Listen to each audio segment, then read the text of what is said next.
நாங்க வந்து ஏன் இந்த மீட்டிங் வச்சோம்னா, ஒருத்த வந்து பேப்பரை நான் நம்ப மாட்டேன், பேப்பர்ல எத்தனை பேப்பர்ல எல்லாம் கொடுத்துருக்கீங்க அப்படின்னு ஓபன் ஸ்டேட்மெண்ட் கொடுத்தேன். இந்த மாதிரி வந்து 26ஆம் தேதி வந்து அம்மாவுடைய பிறந்த நாள், அதை முன்னிட்டு 5ஆம் தேதிக்குள்ள வந்து டீம் லீடருடைய அக்கௌண்ட்ல வந்து பணம் போயிடும் அப்படின்னு சொல்லியிருந்தேன்.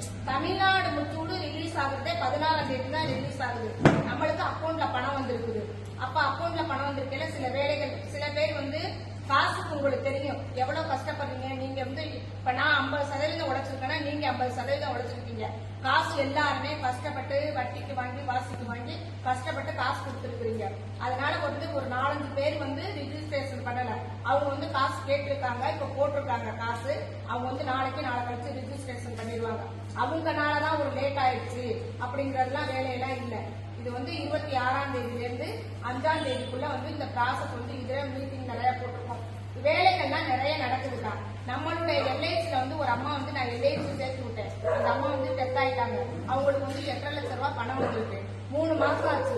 இன்னும் அந்த பணத்தை எடுக்க முடியாம கஷ்டப்படுறாங்க. நம்மளுடைய பணம், நம்மளுக்கு வந்த பணத்தை எடுக்கிறது கஷ்டப்படையில உங்களுக்கு டீம் லீடருக்கெல்லாம் யாராருக்கு எவ்வளவு போடணும்னு நல்லாவே தெரியும். உங்களுக்கு எல்லாம் தெரியுங்களா? உங்க டீமுக்கு எவ்வளவு, உங்க லீடருக்கு வந்து எவ்வளவு பணம் தெரியும். உங்களுக்கு டீம் லீடர் ஒரு அக்ரிமெண்ட் போடுவாங்க. அந்த அக்ரிமெண்ட்ல இருந்து இப்ப நாளையில இருந்து இந்த வேலை நடக்கும். ஏன்னா வந்து இப்ப லோன் போடுறதுக்கு கட்டாயம் வந்து இந்த டைம் வந்து உங்களுக்கு வந்து எந்த சூழ்நிலையும் தழுங்காது. இந்த டைம் வந்து வேலை நடக்கும். அதே மாதிரி நம்மளுடைய பணம் வந்து இது பிளாக் பணம்ல இது ஒயிட். சில பேர் வந்து அச்சுறுத்துறாங்க. என்னன்னு கேளுங்க. எங்களுக்கு வந்து அதெல்லாம் யார் என்னன்னா வெளியிலாம் சொல்ல முடியாது. என்னமோ பண்ணுங்க, ஏதோ பண்ணுங்க, நீ எந்த டீமுக்கா கொடு, எந்த டீமுக்கா கொடுக்காம இரு, என் டீமுக்கு மட்டும் கொடுக்கணும் அப்படிங்கிறாங்க. அவங்க டீமுக்கு மட்டும் கொடுக்கணும்னு நினைச்சிருந்தா நான் ஒரு ஆளை பிடிச்சி அவங்க பேர்ல ஒரு 4 கோடி ரூபாய் 5 கோடி ரூபாய் போட்டு அவங்க எங்களுக்கு கையாளாகாம தான் அவங்கள்ட்ட காசு வாங்கியிருக்கோம். எங்களால முடியலைங்கிறதுனாலதான் நீங்க காசு கொடுத்துருக்கீங்க. அப்ப வந்து நானும் இங்கேதான் இருக்கிறேன். என்னையும் 16 வருஷமா எல்லாரும் பார்த்துட்டு, கோயம்புத்தூர்காரங்களா 10 வருஷமா என்னை பார்த்துட்டு இருக்கிறீங்க. நம்ம எங்கேயும் போறதில்ல, எங்கேயும் வர்றதில்ல. அதனால நான் என்ன சொல்றேன்னா, உங்களுக்கு 26ஆம் தேதியில இருந்து 5ஆம் தேதிக்குள்ள இந்த ப்ராசஸ் முடிஞ்சிடும். உங்க டீம் லீடர் நாளையில இருந்து வேலை பார்ப்பாங்க. எனக்கு வந்து ஆடிட் வந்து ஒரு மெயில் வந்து கொடுத்துருக்காரு. உங்களுக்கு எவ்வளவு பணம் போட்டிருக்காங்க, எவ்வளவு பணம் போடுறாங்கன்னா அவங்கள்ட்ட நீங்க ஒரு 100 ரூபாய் பத்திரம் வாங்கி கொண்டே உங்க பேர்ல உங்க ஆதார் கார்டை வச்சு ஒரு 100 ரூபாய் பத்திரம் வாங்கி அவங்க டீம் லீடர் கொடுங்க. அவங்க வந்து அக்ரிமெண்ட் போட்டு உங்களுக்கு வந்து கொடுப்பாங்க. கட்டாயம் வந்து உங்களுக்கு வந்து அந்த 26ஆம் தேதியில இருந்து 5ஆம் தேதிக்குள்ள கட்டாயம் முடிஞ்சிடும். தயவு செய்து எல்லாருமே இங்கதான் இருக்கிறோம். யாருமே ஓடி போகல. நீங்க படுற கஷ்டம் வந்து நல்லாவே தெரியுது. 1ஆம் தேதி வந்துச்சுன்னா பட்டிகை வீட்டு வாடகை கொடுக்கணும், எல்லாமே கொடுக்கணும். எல்லாருக்கும் கஷ்டம் தெரியுது. நான் மட்டும் எடுத்து கொடுக்க முடியல, இப்பவே எடுத்து கொடுத்துருவேன். எடுத்து கொடுக்க முடியாத ஒரு சூழ்நிலை தான் இருக்குது. இந்த வேலை வந்து எல்லா டீமுமே பேசுவாங்க. எல்லா டீமுமே கேட்டுக்குங்க. பணம் கட்டினதெல்லாம் இவங்களை வச்சுதான் நான் பணம் கட்டியிருக்கேன். நானும் அதுக்கு முன்னக்கெல்லாம் நானும் தனியா போய் கொடுத்தேன். இப்போ வந்து சென்னைக்கு போறதுல இருந்து, பணம் கொடுக்கறதுல இருந்து, ஆடிட்டர் கொடுக்கறதுல இருந்து, மீடியாஸ்ல கொடுக்கறதுல இருந்து, நம்மளுக்கு வேலை பார்க்கறதுல இருந்து இவங்களை வச்சுதான் பணமும் கொடுத்துருக்கேன். என்னுடைய செல்லு மூலமா தான் பணமும் போட்டிருக்கேன். சித்ரா 10 லட்சம் கொடுத்துருக்கு அப்படின்னா 10 லட்சத்துக்கு என்ன, சித்ராட்ட வாங்கினா 10 லட்சத்துக்கு யாராருக்கு பணம் கொடுத்துருக்குங்கிற எவிடன்ஸ் எல்லாமே இருக்கு. நீங்களும் கஷ்டப்பட்டிருக்கீங்க. இப்ப கட்டின காசு கேட்டாக்க ஒன்னும் பிரச்சனை இல்லை. ட்ரஸ்ட கூட விட்டுட்டு கூட நம்ம காசு உங்களுக்கு கொடுத்துடலாம். ஆனா இந்த கேவலப்பட்டிருக்கீங்கல்ல, அது யார் பதில் சொல்றது? இந்த கேவலத்துக்கு யார் பதில் சொல்றது? அதனால தயவு செய்து கொஞ்சம் மன்னிச்சு மறந்து போய் இருங்க. இந்த 6ஆம் தேதிக்குள்ள கட்டாயம் வேலை நடக்கும். அது ஒரு பேர் வரும்.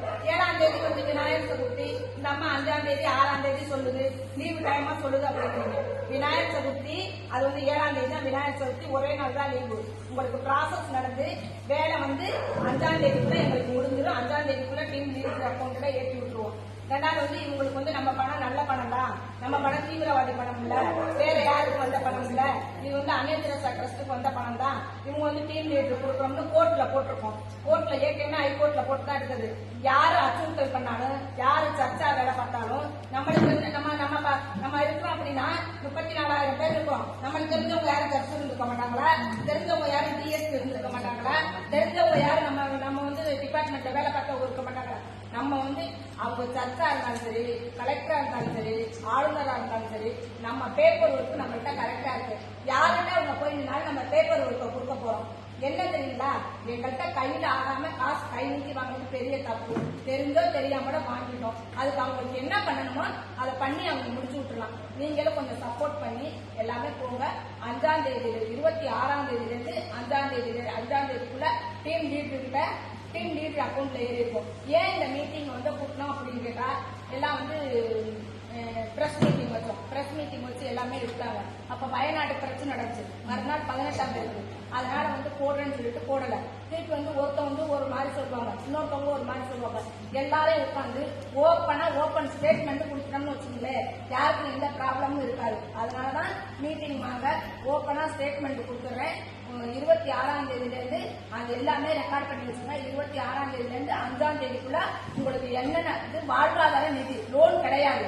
இது வந்து வாழ்வாதார நிதி கட்டாயம் எல்லாருக்கும் கொடுப்போம். நீங்க என்ன உங்க டீம் லீடர் என்ன தரேன்னு சொன்னாங்களோ உங்க டீம் லீடருக்கும் இப்ப சிவான இருக்குன்னா சிவானனுக்கு எனக்கு என்ன அக்ரிமெண்டோ அந்த பணத்தை சொன்ன பணத்தை 10 காசு கம்மி இல்லாம கொடுத்துருவேன். நான் உங்கள்கிட்ட என்ன பணம் சொன்னாங்களோ அந்த பணத்தை கொடுத்துருவாங்க. நான் கம்மியா கொடுத்தாதானே உங்களுக்கு கொடுக்கறது கம்மியா கொடுப்பாங்க.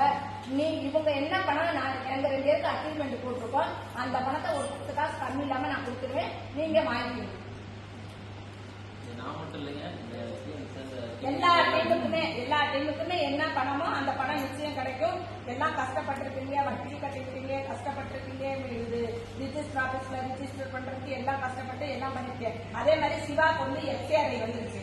எஃப்சிஆர்ஐ வந்து 3 மாசத்துக்கு வந்து இப்ப எஃப்சிஆர்ஐ எல்லாம் நிப்பாட்டி வச்சிருக்காங்க. நிர்மலா சீதாராமன் அம்மா கிட்ட போய் இந்த அம்மா இந்த அண்ணன் வந்து கையெழுத்து போடணும். அவங்க வந்து இந்த மாசத்துக்குள்ள தமிழ்நாடு வரேன்னு சொல்லியிருக்காங்க. தமிழ்நாட்டுக்கு வரையில இந்த அண்ணன் போய் கையெழுத்து போட்டு வாங்கணும். இதெல்லாம் வந்து பொய் கிடையாது. நான் 18 வருஷம் ட்ரஸ்ட்ல இருந்தேன்னா எனக்கு யாரும் தெரியாதா? எனக்கு தெரியுமா தெரியாது? தெரியாம இவ்வளவு ஃபண்ட் வாங்கியிருப்பேன். அப்ப நான் மத்தியாஸ் ஹோட்டல்ல மீட்டிங் போட்டதை வந்து ஃபுட்டேஜ் எடுத்து வச்சிருக்கோம்னா இப்ப நான் மீட்டிங் இங்க போட்டோம்னா ஃபுட்டேஜ் எடுத்து வச்சிருக்கோம்னா நம்மளே எதுக்கு ஃபுட்டேஜ் எடுத்து வச்சிருக்கணும்? என்னுடைய நான் அக்கௌண்ட் ஹோல்ட் நான் வந்து ஸ்டேட் பேங்க்ல அக்கௌண்ட் வச்சிருக்கேன். நான் போய் கேட்டாதான் நல்லா புரிஞ்சுக்குங்க. நான் போய் கேட்டாதான் என்னுடைய அக்கௌண்ட்ல ஸ்டேட்மெண்ட் கொடுங்கன்னு எழுதி லெட்டர் கொடுத்தாதான் ஸ்டேட்மெண்ட் கொடுப்பாங்க. அதை விட்டுட்டு அவங்க வந்து எஸ்பியாவே இருந்தாலும் டிஎஸ்பியாவே இருந்தாலும் கலெக்டராவே இருந்தாலும் பேங்க்ல என்ன ரூல்ஸ் அதை தானே பண்ணுவாங்க. என்ன எஸ்பி டிஎஸ்பி கலெக்டர் இவங்கெல்லாம் போய் கேட்டாக்கா உடனே ஐயோ சார் வந்துட்டாரு, மாவட்ட நீதிபதி வந்துட்டாரு, இந்த கேட்டோன்னு கொடுக்கணும்னு உடனே மெயில் அனுப்புவாங்க. நம்மள மாதிரி போய் ஆளு போய் கேட்கல, ஒரு நாள் லேட் பண்ணுவாங்க. இவ்வளவுதான். ஆனா யாரோ ஏதோ சொல்றோம் அப்படின்னு நீங்க வந்து கவலைப்படாதீங்க. அப்புறம் ட்ரஸ்ட லாக் பண்றோம், எங்க ட்ரஸ்ட லாக் பண்றோம் அப்படின்னா ட்ரஸ்ட லாக் பண்றது நல்லா தெரிஞ்சுக்குங்க. ஒரு நபர் தனிப்பட்ட நபர் வந்து ஒரு ட்ரஸ்ட லாக் பண்றது அப்படின்னா நான் வந்து என்னுடைய ட்ரஸ்ட்ல வந்து கடன் வாங்கியிருக்கணும். யார்கிட்ட வாங்கியிருக்கணும்? தனிப்பட்ட முறையில வந்து என்னுடைய ட்ரஸ்ட் டாக்குமெண்ட்டை கொடுத்து கடன் வாங்கியிருந்தா அந்த கடன் வாங்கின லெட்டரை கொண்டே கொடுத்து அவினாசில ரிஜிஸ்டர் பண்ணிருக்க பாருங்க, அதுல வந்து நம்பர் போட்டு லாக் பண்ணுவாங்க. நல்லா புரிஞ்சுக்குங்க. நம்மளுக்கு தான் விஷயம் தெரியும், நம்மளுக்கு தான் எல்லாம் தெரியும் அப்படிங்கறது பேசக்கூடாது. 2வது, சிவானிட்ட காசு வாங்கியிருக்கேன்னா எனக்கும் சிவாவுக்கும் வர செலவு இருக்கு. நான் சிவாவுக்கு லோன் கொடுக்குறேன். சிவா கிட்ட காசு கொடுக்குறவங்க சிவா கிட்ட தான் கேட்டுக்கிறோம். சிவா